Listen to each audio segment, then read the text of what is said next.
2004년에 개봉한 내 머릿속의 지우개라는 영화가 있습니다. 혹시 보신 분들 계신가요? 네. 한 분, 몇 분 안 계시네요. 문화생활을 잘 안 하시는 모양입니다. 영화는 젊은 나이에 알츠하이머 증후군을 앓게 된 수진이와 그 수진이를 사랑하는 철수의 이야기를 담고 있습니다.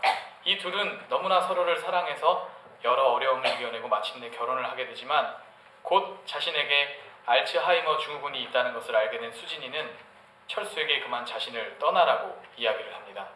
기억이 점점 사라지는 병에 걸린 수진이는 결국 자기 자신도 못 알아볼 것이고 자기 옆에 있는 철수도 누구인지 못 알아볼 것이고 자기가 그토록 사랑하던 남자와 아름다운 기억들조차 기억을 할 수 없게 돼버리기 때문에 더 이상 당신과 나는 아무것도 아니다 라고 이야기를 하면서 그만 자신에게서 떠나라고 철수에게 이야기를 합니다.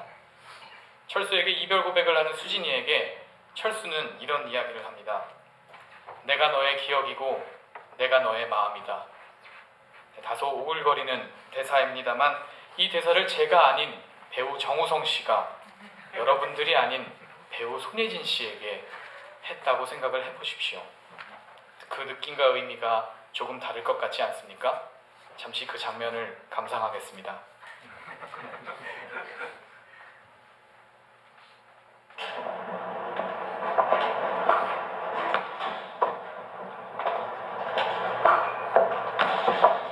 바보야.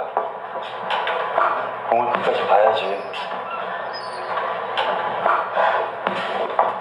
좀 이상해. 공이 9개밖에 안 나와. 원래 10개지, 어? 10개 나오는 게 맞지?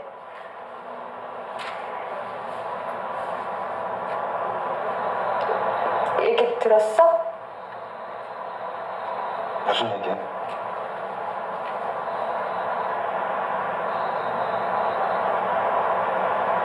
내 머릿속에 지우개가 있다.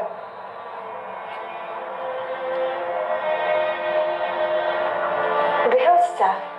무슨 소리야? 자기 말이 맞았어. 영원히 행복할 수는 없는 거야. 대체 뭔 소리야? 다 끝난 거야. 기억이 사라지는데 행복이 무슨 소용이고 사랑은 또 뭐야. 다 잊어버릴 텐데. 나한테 잘해줄 필요 없어. 나 다 까먹을 건데. 내가 다신 다 기억해줄게. 나 머리 좋잖아. 건축사 시험도 한 번에 딱 붙고. 자긴 너무 자신만만해. 세상이 얼마나 무서운 줄 알아?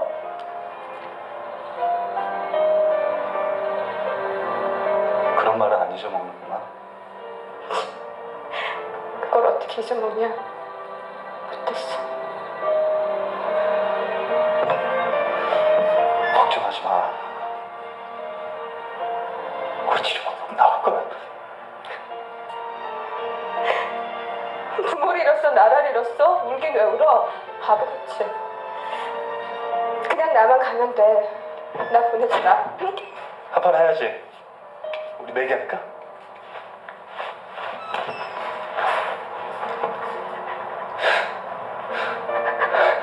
아이씨, 왜 울어? 내가 다 기억해준다니까. 내가 있잖아. 어? 다 잊어버리면 내가 짠하고 나타나는 거야. 어? 이렇게 새로 꼬시는 거야. 네가 안 넘어오고 배겨? 내일 새로 시작하는 거야. 죽이지. 평생 연애만. 누가 넘어간대? 조수연 기르려고. 괜히 삽질하지 말고 우리 이렇게 행복할 때 잊어버리는 거야. 어?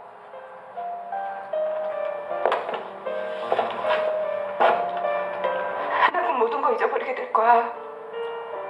자기가 내 옆에 있어도 왜 있는지도 모르게 된다고. 내 머릿속에 자기가 없는 거야. 나도 없는 거야. 무슨 말인지 알아? 기억이 사라지면 영혼도 사라지는 거야.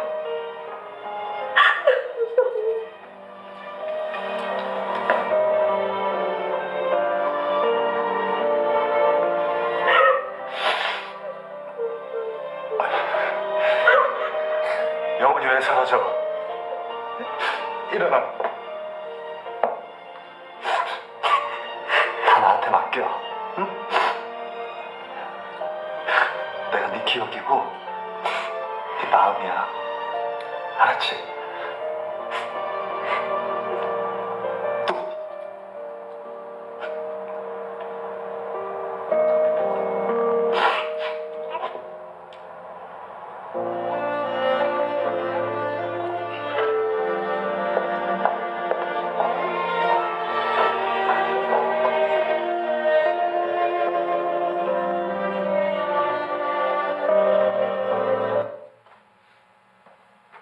확실히 다르게 느껴지시죠? 자, 그럼 이제 그만 정우성 씨와 손혜진 씨를 보내주십시오.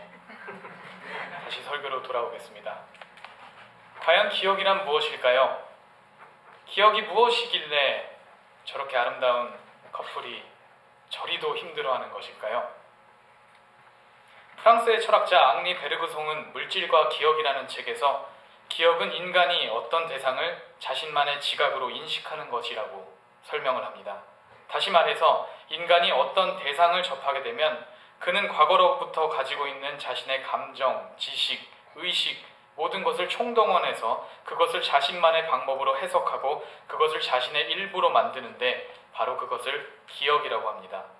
쉽게 말해서 기억은 인간 그 자체, 바로 나를 구성하는 것을 말합니다. 기억이 없는 인간, 기억이 없는 나, 상상해 보신 적이 있으십니까? 기억이 없는 인간은 육체에 불과합니다. 조금 더 적나라하게 표현을 하자면 기억이 없는 인간은 살덩어리에 불과합니다.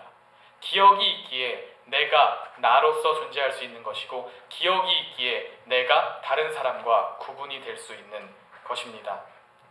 이런 의미에서 보자면 기억을 잃어버린다는 것이 얼마나 무서운 것인지 영화 속에서 손혜진 씨가 왜 그리 무서워하고 두려워했는지 짐작이 갑니다. 여러분들의 기억은 어떠하신가요? 안녕하신가요? 제가 여기서 보고 있자니 여러분들의 모습이 모두 다 아름다운 것을 보니 여러분들은 모두 다 아름다운 기억을 가지신 분들 같습니다. 아름다운 기억이 여러분들 안에서 여러분 한 사람 한 사람을 만들어서 이렇게 아름다운 사람들로 만든 것이죠. 하지만 이 자리에 모인 우리는 일반적이고 보편적인 기억만을 가지고 살아가는 사람들은 아닙니다.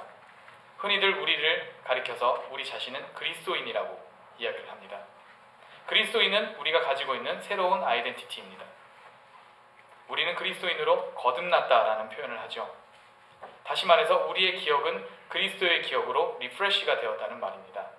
우리 안에는 우리가 인간으로서 살아가는 추억이라는 기억도 가지고 있지만 우리를 그리스도인으로 만들게끔 하는 그리스도의 기억이 자리 잡고 있습니다. 저는 오늘 여러분들과 함께 이 그리스도의 기억에 대해서 이야기를 해보려고 합니다. 왜 굳이 그것을 오늘 꺼내보려고 하니? 라고 물으신다면 바로 오늘이 성령 강림 주일이기 때문입니다. 라고 대답을 드리고 싶습니다. 제가 오늘 빨간색 스토를 착용한 이유도 오늘이 성령 강림 주일이기 때문인데요. 성령 강림 주일이 어떤 날인지 아시나요? 성령 강림 주일하면 생각나는 장소가 있지 않나요? 마가의 다락방이죠. 맞습니다. 약 2000년 전에 예수께서 승천하신 후에 제자들이 마가의 다락방에 모였을 때 강한 불바람과 같은 성령이 제자들을 휩싸았고 그들이 성령을 받은 사건, 그 성령 임재 사건을 기념하는 날이 바로 오늘 성령 강림 주일입니다. 성경에서 나온 것처럼 성령님은 인간이 아닌 신이시기 때문에 그 등장이 상당히 강렬합니다. 그러다 보니 많은 그리스도인들이 성령님에 대해서 이야기를 할 때 어떤 비현실적인 힘, 강한 불과 같은 힘, 우리가 뜨거워지고 다시 한번 활기를 찾게 되는 그런 힘과 같은 존재로 생각하십니다. 하지만 오늘 우리가 읽은 성경 본문 말씀에 보면 성령은 그것과는 조금 다른 모습을, 다른 역할을 가지신 영이십니다. 예수께서는 요한복음 14장에서 제자들에게 이렇게 성령을 소개하십니다. 얘들아, 이제 내가 곧 너희들을 떠날 것이다. 하지만 너희들은 근심할 필요도 없고 두려워할 필요도 없어. 왜냐하면 우리 하나님께서 이제 너희들에게 성령님을 보내실 것인데 이 성령님께서는 너희들에게 모든 것을 가르치시고 내가 너희들에게 했던 모든 일을 기억나게 할 것이다. 그러니 근심하지 말고 평안하여라. 이 말씀 속에서 예수님은 성령님을 기억의 영으로 소개를 하십니다. 다시 말해서 제자들이 잊어버렸던, 혹 잃어버릴지 모르는 그 기억을 다시 한번 불러일으켜 주시는 영으로 소개를 하고 계신 것이죠. 하지만 조금 이상합니다. 제자들은 분명히 3년 반 동안 예수와 함께 먹고 자고 웃고 울고 그 3년 반 동안 이스라엘 곳곳을 돌아다니면서 예수님과 함께 사역을 했던 사람들이고, 예수님께서 어떻게 사역을 하셨는지 가장 가까운 곳에서 지켜봤던 사람들입니다. 그런 이들에게 기억을 리프레시할 필요가 있을까요? 이미 그들은 예수님을 곁에서 지켜봤던 가장 최측근들인데 그들에게 굳이 기억의 영이 필요할까요? 상식적으로 이해가 되지는 않지만 오늘 성경 본문 말씀에 나와 있는 제자들의 모습을 살펴보면 이해가 됩니다. 사도행전 1장 6절의 말씀입니다. 그들이 모였을 때 예수께 여짜와 이르되 주께서 예루살렘 나라를 회복하심이 이때이니이까? 제자들은 예수님의 죽음과 부활을 직접 경험한 사람들입니다. 제자들은 예수께서 메시아라는 것을 경험했던 사람들입니다. 하지만 그럼에도 불구하고 그들은 예수가 누구인지 진정으로 이해하지 못했습니다. 그들이 머릿속에 가지고 있는 예수의 기억은 지금 오늘날 그리스도인들이 가져야 할 그리스도의 기억과는 조금 다른 기억입니다. 그들은 여전히 예수가 자신들의 나라, 즉 이스라엘을 로마의 압제 속에서 해방시켜줄 정치적 지도자로 이해를 하고 있습니다. 하여 부활하셔서 이제 곧 하늘로 오르실 예수에게까지 이런 질문을 하는 겁니다. 이제 마침내 드디어 우리나라가 독립하는 겁니까? 드디어 선생님께서 우리나라를 독립시켜 주시는 겁니까? 예수께서 하늘로 오르시기 전 마지막 말씀을 하십니다.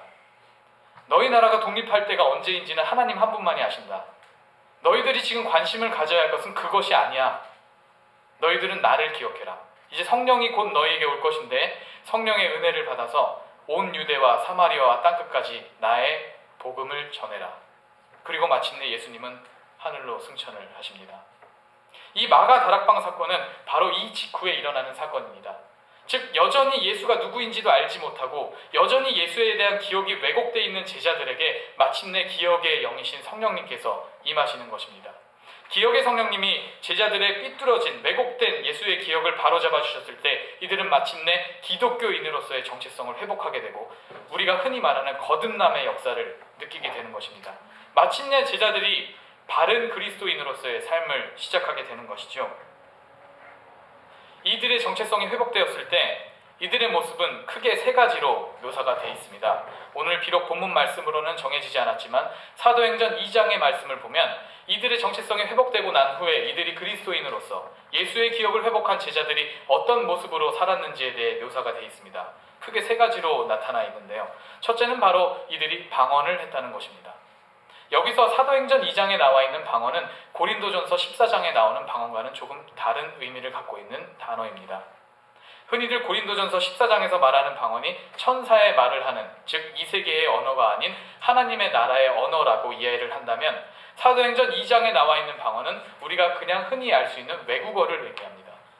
이것이 외국어인 이유는 성경 말씀 그 뒷부분에 보면 천하 각국에서 모였던 유대인들이 그들의 말을 알아들었다라고 기록이 되어 있기 때문입니다.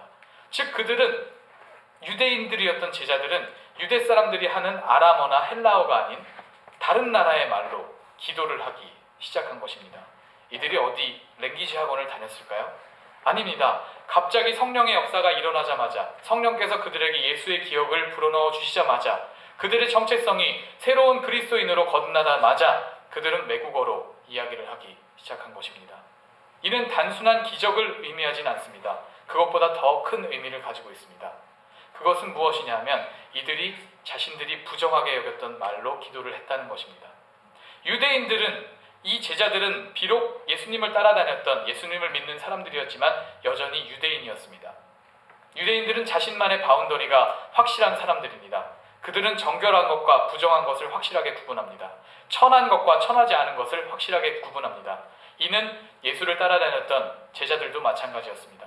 그들은 여전히 예수를 따라다녔지만 낮은 자들과 함께하기를 꺼려했고 부정한 것들을 먹기 싫어했으며 천한 자리에 가는 것을 불편해했습니다.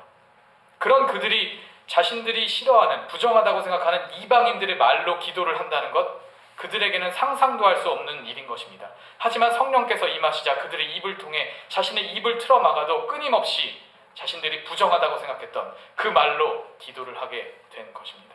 이는 유대인들이 가지고 있었던 편협하고 배타적이었던 신앙의 바운더리가 무너지고 마침내 예수의 근원적인 사랑, 그 사랑의 신앙이 회복되는 것을 의미합니다.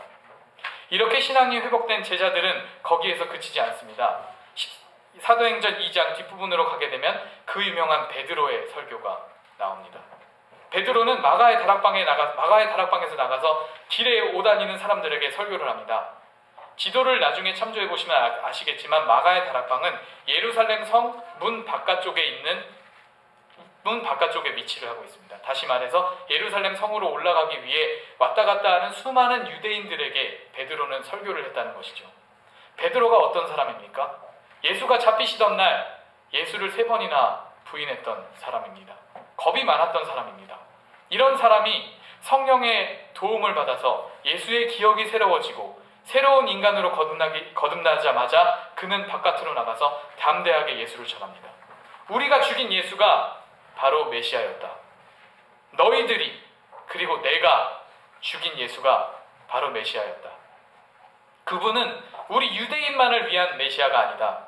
그분은 온 인류를 위한 메시아이다. 그분은 이스라엘을 회복시키기 위해 오신 메시아가 아니다. 온 유대와 사마리아와 땅끝까지 있는 모든 나라를 회복시키기 위해 오신 메시아이다. 그러니 이제 회개하고 세례를 받고 예수의 이름으로 거듭나서 성령을 선물로 받으라. 이렇게 설교를 하는 것입니다.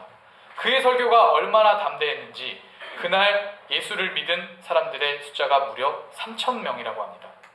그 3,000명은 엄청난 일을 일구게 되는데 바로 인류 역사상 첫 교회인 예루살렘 교회를 만들게 됩니다. 담대하게 나가서 예수님을 전했던 베드로의 설교를 통해 인류 최초의 교회, 인류 최초의 그리스도인의 공동체가 만들어지게 되는 것입니다. 이 공동체에 속한 사람들은 기존의 사람들과는 조금 달랐습니다. 이들의 모습이 사도행전 2장 마지막 부분에 나와 있는데요. 이들은 날마다 함께 모이기를 즐겼고 그들은 필요를 서로 나눴습니다. 자기 자신만을 위해서 필요를 채우는 것이 아니라 어려운 사람들이 있으면 그들에게 물건을 나누어주고 함께 먹고 함께 마시며 함께 기뻐했습니다. 매일매일 모이기를 힘썼고 매일매일 하나님을 찬양하기 힘썼으며 하나님을 찬양하는 것에서 그치는 것이 아니라 하나님을 찬양한 후에는 함께 식사를 나눴습니다. 이들의 모습이 얼마나 아름다웠냐 하면 세상 사람들도 그들을 칭송했다라고 사도행전 2장의 마지막 부분에 증거가 되어 있습니다. 오늘날의 그리스도인들과는 사뭇 다른 모습이지 않습니까? 오늘날만큼 그리스도인들이 많은 핍박을 받고 비난을 받고 있는 이때, 사실 그리스도인이 세상에서 그다지 모범이 되지 못하고 빛과 소금의 역할을 잘 감당하지 못하고 있는 이때와는 참 다르게 그 당시의 그리스도인들, 기억의 성령으로 인해 예수의 기억이 새로워진, 그래서 새롭게 그리스도인으로 정체성을 거듭난 이 기독교인들의 모습은 진정으로 아름다운 모습이었습니다. 성령의 역사는 이렇게 놀랍습니다. 우리 안에 있는 기억의 조각조각을 새롭게 회복시키셔서 우리를 온전하게 새로운 인간, 다시 말해 그리스도인으로 거듭나게 하시기 때문입니다. 오늘 이런 성령의 이야기를 나누면서 저는 우리들의 삶을 돌아보기 원합니다. 과연 우리의 기억은 온전할까요? 과연 우리는 그리스도인으로서의 아이덴티티를 가지고 살아가고 있습니까? 저는 저와 여러분들에게 질문을 하기 원합니다. 나의 예수의 기억을 돌아보기 원합니다. 내 기억은 온전한지, 나의 그리스도인으로서의 삶은 온전한지, 초대교회의 제자들처럼 성령을 갓 받아서 프레시한 예수의 기억을 가지고 있는 이들처럼 담대히 하나님을 전하고 감히 다른 사람을 정죄하거나 내 신앙의 잣대로 다른 사람을 판단하지 않고 내 필요보다는 다른 사람의 어려움을 추구하고 다른 사람의 어려움을 안아주며 그들을 보살펴주고는 있는지, 저는 이 질문들을 저와 여러분들에게 던지기 원합니다. 이 질문들이 너무나 많고 부담스럽게 느껴지십니까? 그럼 조금 더 근본적인 질문을 던져보는 것이 좋겠습니다. 가수 공일오비가 아주 오래된 연인들이라는 노래에서 이렇게 노래를 했습니다. 처음에 만난 그 느낌, 그 설레임을 찾는다면 우리가 느낀 실증은 이젠 없는 거 야이야이야. 중요한 것은 첫 느낌입니다. 가장 중요한 것은 첫 기억입니다. 여러분들이 그리고 제가 처음 예수를 만났던 기억을 가지고 계십니까? 그날의 기억이 그때처럼 그렇게 강렬하게 우리의 머릿속에 남아있나요? 아니면 이제는 조금 시들해진 그저 아련한 추억에 불과합니까? 이 설교를 준비하면서 저도 문득 제 삶을 돌아보게 되었습니다. 나의 첫 기억은 언제였을까? 내가 처음으로 예수를 만났을 때는 언제였을까?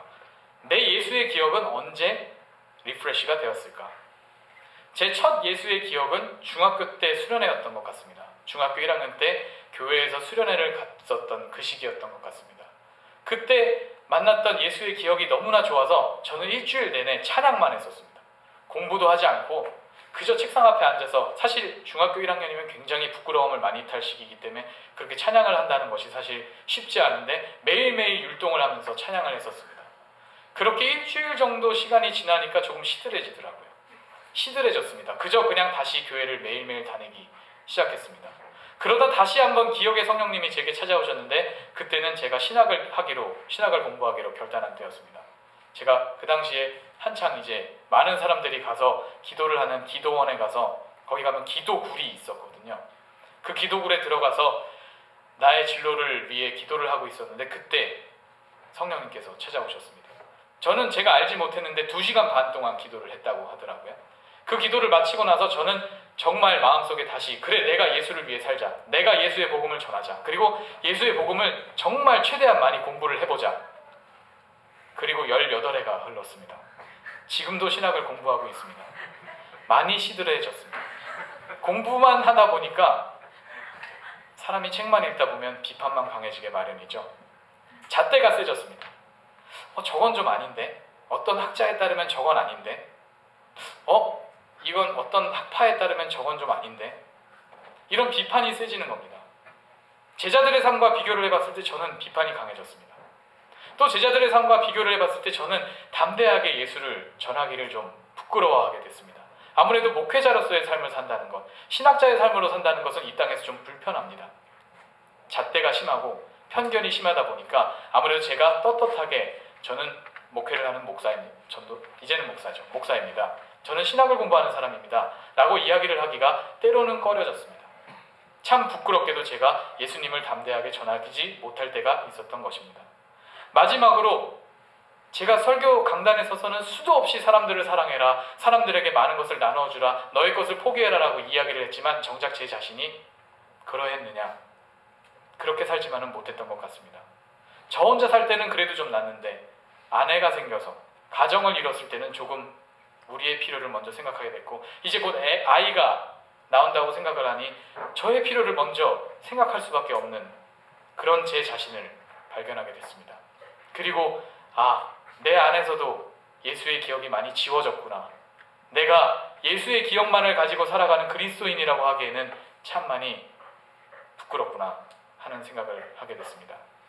저는 여기 계신 여러분들이 저와 같은 생각을 갖고 계시지 않다라고 믿고 싶습니다. 아니, 진정으로 그러하다고 생각합니다. 하지만 만에 하나라도, 정말 만에 하나라도 저와 같은 생각을 하시면서 혹이라도 조금이라도 부끄러움을 느끼신다면 오늘 우리는 성령 강림 주일을 맞이하여 다시 한번 예수의 기억을 리프레시해 주시는 성령의 임재를 위해 기도를 해야 될 때라고 생각합니다. 예수께서는 언제든 우리가 필요로 하실 때마다 예수의 기억을 리프레시해 주실 수 있습니다. 그것이 성령님의 역할이기 때문입니다. 영화에서 살펴본 것처럼 우리 머릿속에도 지우개가 있습니다. 그 지우개는 예수의 기억만을 지우는 지우개입니다. 하여 우리는 예수를 믿는다고 하면서, 그리스도인이라고 하면서 우리의 기억만큼, 우리의 정체성만큼은 그것을 따라가지 못하는 것 같습니다.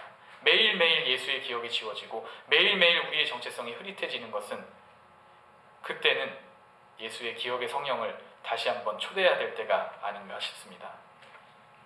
오르토독스 신학자인 알렉산더 슈너만은 다음과 같은 이야기를 했습니다. 기억은 사랑의 행위이다. 하나님께서는 우리를 기억하시는 분이시며 그분의 기억과 사랑은 이 세상의 토대가 된다. 이제 그리스도 안에서 우리가 기억을 할 차례다. 우리는 다시금 사랑을 향해 열린 존재가 되어야 한다. 그리고 기억해야 한다. 이 세상으로부터 분리되어 천국을 향해 가는 여정 가운데 교회는 세상을 기억하고 모든 사람을 기억하며 창조 세계 전체를 기억해야 한다. 그리고 그것을 사랑 안에서 하나님께로 가져가야 한다. 오늘 성령 강림주의를 맞이한 우리는 다시금 이 말의 의미를 되새길 필요가 있습니다. 우리의 기억이 온전히 예수 그리스도만을 담고 있는지, 그 기억이 그리스도인으로서의 우리의 정체성을 온전하게 하고 있는지, 그 정체성은 우리의 삶의 방식을 온전히 바꾸어 놓았는지 다시 한번 돌아봅시다.